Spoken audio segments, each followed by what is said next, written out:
తెలుగు సినీ పరిశ్రమలోని నీచ సంస్కృతి గురించి ఇటీవల కాలంలో చాలా మంది హీరోయిన్లు మీడియా ముందు ఓపెన్ అప్ అవుతున్నారు. హీరోయిన్లు రాధికా ఆప్టే, అర్చన, మాధవిలత, శృతి హరిహరన్ తెలుగు సినీ పరిశ్రమలో కథానాయకులు ఎదుర్కొంటున్న లైంగిక వేధింపుల గురించి విమర్శలు గుప్పించారు. తాజాగా ఈ జాబితాలో సీనియర్ హీరోయిన్ కస్తూరి చేరింది. ఒకప్పుడు తమిళ తెలుగు భాషల్లో బిజీ హీరోయిన్ అయిన కస్తూరి ఆ తర్వాత పెళ్లి చేసుకుని అమెరికా వెళ్లిపోయింది. తాజాగా వ్యక్తిగత కారణాలతో చెన్నై వచ్చిన కస్తూరి ఓ ఆంగ్ల పత్రికకు ఇంటర్వ్యూ ఇచ్చింది. ఈ సందర్భంగా సినీ పరిశ్రమలో లైంగిక వేధింపుల గురించి మాట్లాడుతూ తన వ్యక్తిగత అనుభవాన్ని గురించి వెల్లడించింది.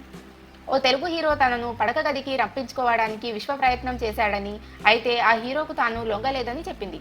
దాంతో ఆ హీరో తనను వేధించేవాడని, తర్వాత 2 సినిమాల నుంచి తనను తప్పించాడని చెప్పింది.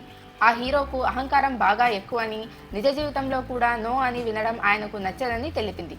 ఆ తెలుగు హీరోతో తను ఒకే ఒక చిత్రం నటించానని, తను లొంగకపోవడంతో సెట్లో ఎప్పుడూ తనపై కోపం ప్రదర్శించేవాడని తెలిపింది. ప్రస్తుతం ఆ హీరో రాజకీయాల్లో ఉన్నాడని, అయితే అతని పేరు మాత్రం వెల్లడించలేనని చెప్పింది.